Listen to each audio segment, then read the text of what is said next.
जय गुरुदेव। प्रणाम सभी को। निरोग जीवन के महत्वपूर्ण सूत्र अध्याय 8। लास्ट टॉपिक में हमने पढ़ा कि हम निर्दयी न बने, निरीह प्राणियों पर अत्याचार न करें, क्योंकि ये करना हमें शोभा नहीं देता है। मनुष्य को एक सर्वश्रेष्ठ प्राणी माना गया है, तो उसे आत्मवत सर्वभूतेषु की भावना रखनी चाहिए। सभी प्राणियों में उस ईश्वर का अंश देखना चाहिए और निरीह प्राणियों की हत्या करके उन्हें अपने भोजन में शामिल नहीं करना चाहिए। आइए आगे पढ़ते हैं। बहाने न ढूंढें। मांस भोजी व्यक्ति अपने समर्थन में बहुधा यह कहा करते हैं कि वे तो कसाई से मांस खरीद कर लाते हैं, स्वयं अपने हाथ से किसी पशु का वध नहीं करते। यह दलील इसलिए ठीक नहीं बैठती कि यदि किसी कसाई से पूछा जाए तो वह यह कहता है कि चूंकि लोग मांस खाना पसंद करते हैं, उसकी मांग करते हैं, इसीलिए वह पशुओं को मारता है। यदि लोग मांस ना खाएं तो वह पशुओं को कदापि न मारेंगे। बहुत से मांस भोजी यह दलील देते हैं, मांस भोजन स्वास्थ्य के लिए लाभदायक है, यह शाकाहार की अपेक्षा अधिक शक्तिदायक भी होता है। मांस भोजन के समर्थकों की यह दलील भी बहुत ही लचर और कमजोर है। इसके उत्तर में सबसे पहले यह कहा जा सकता है कि क्या जो मांसाहार नहीं करते वे स्वस्थ नहीं होते? क्या शाकाहारी मांस भाजी की अपेक्षा कमजोर होते हैं?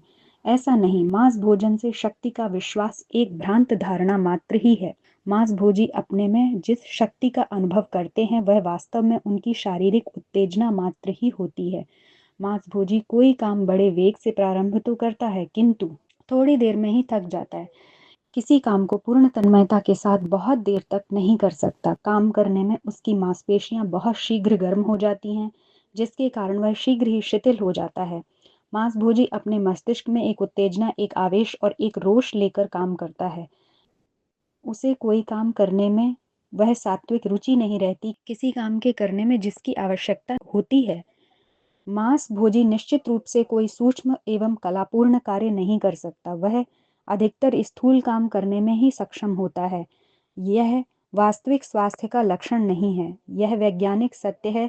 जो भोजन आमाशय पर अधिक दबाव डाले बिना आसानी से पच जाता है, वही भोजन ठीक ठीक स्वास्थ्यदायक होता है। मांस भोजन संसार का सबसे गरिष्ठ भोजन है। वह कभी भी पूरी तरह से मनुष्य के शरीर में नहीं पच सकता, और जो कुछ पचता है वह भी पूर्ण स्वास्थ्यदायक तत्व उत्पन्न नहीं करता।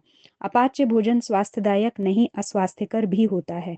मांस भोजी एक बार निरामिष भोजी से भले ही मोटा तगड़ा दिखाई दे, किंतु वह अंदर से बहुत ही कमजोर होता है। शक्ति की परीक्षा एवं उदाहरण को लिया जावे तो देखा जा सकता है कि विशुद्ध तृण एवं शाकाहारी जीव जैसे हाथी, घोड़ा, बैल, गैंडा, शुअर, गुरिल्ला आदि शेर, चीता, सियार, भेड़िया, कुत्ता, बिल्ली जैसे मांसाहारी जीवों से कहीं अधिक शक्तिशाली होते हैं। सूखा भूसा खाने वाले बैल की जगह पर मांसाहारी शेर को हल में जोत दिया जाए तो 10 कदम भी नहीं खींच सकता। 10 भेड़िए एक ऐसी गाड़ी को नहीं खींच सकते जिसको एक बैल खींच सकता है। एक हाथी, एक गैंडा, शेर जैसे 20 हिंस्र जीवों को एक कच्चे ढेल की तरह कुचलकर रख सकते हैं।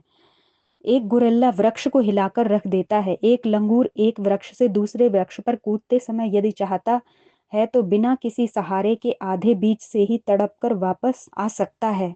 यह सब शाकाहार का ही चमत्कार है। शाकाहारी मांसाहारियों की अपेक्षा कहीं अधिक शक्तिमान, दमदार और धैर्यवान होते हैं। मांस तमो दोषपूर्ण भोजन है और तामस प्रधान व्यक्ति कभी भी सच्चे अर्थों में स्वस्थ नहीं रह सकता। शाकाहारियों की अपेक्षा मांसाहारी कहीं अधिक अस्वस्थ पाए जाते हैं। पशुओं के मांस में ऐसे बहुत से तत्व होते हैं जो मानव शरीर के अनुकूल नहीं होते और अनेक प्रकार की व्याधियों को जन्म देते हैं। जिस प्रकार शाक सब्जियों की खराबी मनुष्य को स्पष्ट दिखाई देती है और वह उनको निकाल कर फेंक देता है, उस प्रकार पशु मांस में रोग के कीटाणु दिखाई नहीं देते और खाने पर वे कीटाणु मांस भोजी के शरीर में प्रवेश कर जाते हैं और उसे रोगी बना देते हैं। बहुत से ऐसे रोग होते हैं जो प्रत्यक्ष में तो दिखलाई नहीं देते, किंतु मनुष्य शरीर को अंदर ही अंदर घुलाकर रख देते हैं।